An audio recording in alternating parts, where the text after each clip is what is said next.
We're going to go to South Africa now, where water shortages are meaning misery for millions.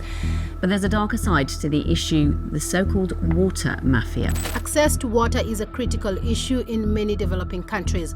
In some areas, women and children are forced to walk many kilometers in search of this important resource. However, in a remote village in Senegal, many residents are not worried. And for our last story today, let's turn our attention to the Democratic Republic of Congo. Think about your morning. You probably woke up to an alarm, maybe hit snooze, turned on a light, brushed your teeth with clean water, made some coffee, and then checked your phone. Now, for most of us, that's just a normal morning. Now picture a different morning. A woman in the Democratic Republic of Congo wakes up before dawn and walks for over an hour to collect water. She doesn't do this because she lives in a remote village cut off from the world. She does this because the infrastructure to bring water to her neighborhood was never built. Her country has some of the most valuable minerals on Earth. The cobalt in your phone, your laptop, and your electric car. About 70% of the world's supply comes from the ground beneath her feet. And yet, she lives on less than $2 a day. So do more than 70 million other people in the DRC. That is the gap we need to talk about. Not the gap between rich and poor, but the gap between what a country has and what its people get from it. Now, the usual explanations are corruption, bad governance, and lack of effort, but they don't answer the deeper question. The deeper question is, why do countries with some of the richest land on Earth remain some of the poorest places to live? And the answer doesn't begin with the people who live there. It goes much, much further. In the late 1800s, King Leopold II of Belgium claimed the Congo as his personal property. Not Belgium's colony, his private estate. Under the guise of civilization and humanitarian development, Leopold built an extraction economy. Roads, railways, ports, all designed to do one thing: move raw materials out. Rubber and ivory came first, harvested through forced labor. Workers who didn't meet quotas were mutilated. Villages were held hostage. An estimated 10 million people died. When international outrage forced Leopold to give the colony to the Belgian state in 1908, nothing really changed. Belgium still ran the Congo as a source of raw materials like copper, diamonds, and uranium, with almost no investment in education, local government, or local industry. At independence in 1960, the Congo had fewer than 30 university graduates among its 15 million people. That's not underdevelopment.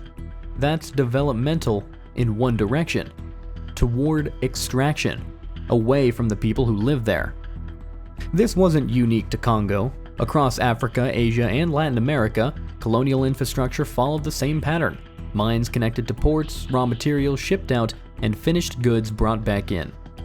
The roads didn't connect communities, they connected resources to ships. When independence came for dozens of countries in the mid-20th century, the infrastructure they inherited wasn't built to support their economies. It was built to empty them. So, what happened next? Well, you might expect that once colonial powers left, countries could rebuild on their own terms. And some did try. In the Congo, the newly elected Prime Minister Patrice Lumumba sought to nationalize the country's resources, to keep Congolese wealth inside the Congo. He lasted months. Lumumba was overthrown and assassinated, with involvement from Belgium and the United States, two of the same powers that had just granted independence. In his place, Western governments backed Mobutu Sese Seko, a military dictator who would rule for 32 years. During those decades, Mobutu borrowed large sums from Western governments and international institutions like the IMF and the World Bank. And he didn't use that money to develop the country, but to strengthen his own power and wealth. An IMF report in 1982 said that there was, in its words, no chance for the country's creditors to get their money back. The report also found Mobutu had personal accounts in banks across Europe. The creditors kept lending anyway. During the Cold War, loyalty was more important than good governance. Mobutu was an ally, and that was simply enough. By the 1990s, though, the Congo's external debt had risen from around 5% of GDP at independence to roughly 150%. The people didn't borrow that money or spend it, but they were still responsible for paying it back. This pattern wasn't unique to the Congo. When Haiti won its independence in 1804, the first successful slave revolution in history, France didn't simply leave. France demanded payment. Haiti was forced to compensate its former enslavers for the loss of their property. The price was 150 million francs, a debt so enormous that Haiti took over a century to pay it off. To make the payments, Haiti had to take out loans from French banks, at interest. A country born out of a fight for freedom spent its first 100 years paying for the privilege of being free, and by the time the debt was finally paid, the damage was already built into the system. Haiti had no money left to invest in roads, schools, hospitals, or industry. The result wasn't poverty from failure, it was poverty built into the foundation. Different countries, different centuries, same mechanisms. Debt didn't help these nations develop, it locked them in place. When countries couldn't repay, the IMF and World Bank stepped in, and not with relief, but with strict conditions. These were called structural adjustment programs. In exchange for emergency loans, countries had to cut public spending, private state-owned industries, remove trade protections, and open their markets to foreign competition.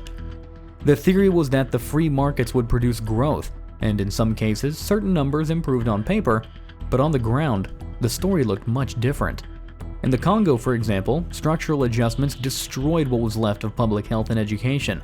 Schools were basically privatized, so families had to pay for services that were already hard to access. Hospitals lost funding, and civil servants went unpaid. The reforms didn't just cut government waste, they hollowed out the state itself.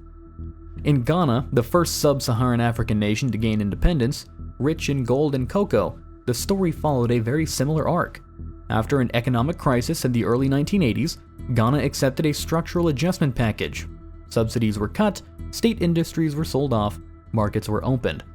The economy stabilized by some measures, but cocoa farmers found themselves competing against subsidized agriculture from wealthy nations. Health spending was slashed, school enrollment dropped, the wealth beneath the ground kept flowing outward while the systems meant to serve ordinary people shrank. And that's the hidden part of the arrangement. Developing countries were told to open their borders to foreign goods. Wealthy nations kept protecting their own, subsidizing agriculture, shielding their industries. Then they called it competition. Raw materials kept flowing out, finished goods kept flowing in. The gap between extraction and prosperity didn't close, it widened. And here is where the past meets the present. The DRC still produces roughly 70% of the world's cobalt, mineral essential to batteries, smartphones, and the global energy transition. But as of today, the DRC has no active cobalt refining capacity. None. Cobalt is mined in the Congo and shipped mostly to China, which controls nearly 80% of global cobalt refining. That is where the value is added: the batteries, the products, the profit margins. The Congolese state has at times received less than 4 cents of every dollar its minerals generated. That isn't an accident. It's the system, still working as it was designed. Resources go out, value is added elsewhere, revenue stays abroad. The roads in the DRC still don't reliably connect communities. They connect mines to borders. Some things are starting to shift though. In 2025, the DRC imposed a ban on raw cobalt exports, an attempt to force more processing inside the country. Zimbabwe, Namibia, and Malawi have introduced similar restrictions on unprocessed minerals. These are real efforts to break a pattern that has held for over a century. But the infrastructure to process those minerals domestically doesn't yet exist, and building it requires exactly the kind of investment that these countries have been blocked from making for generations.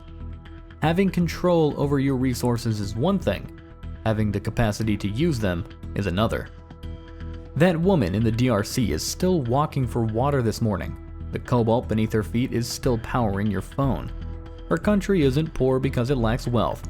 It's poor because the systems built to move that wealth out were never rebuilt to keep it in.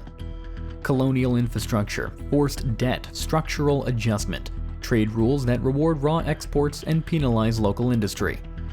None of this happened by accident. It accumulated through decisions made far from the places that they affected, through systems that changed just enough to stop looking like what they were while working exactly the same way. The distance between your morning and hers isn't geography, it's architecture. And maybe the question worth sitting with isn't why are some countries poor, it's who benefits from them staying that way. What's a system like this that you've started to notice in your own world? Be sure to let us know down in the comments below.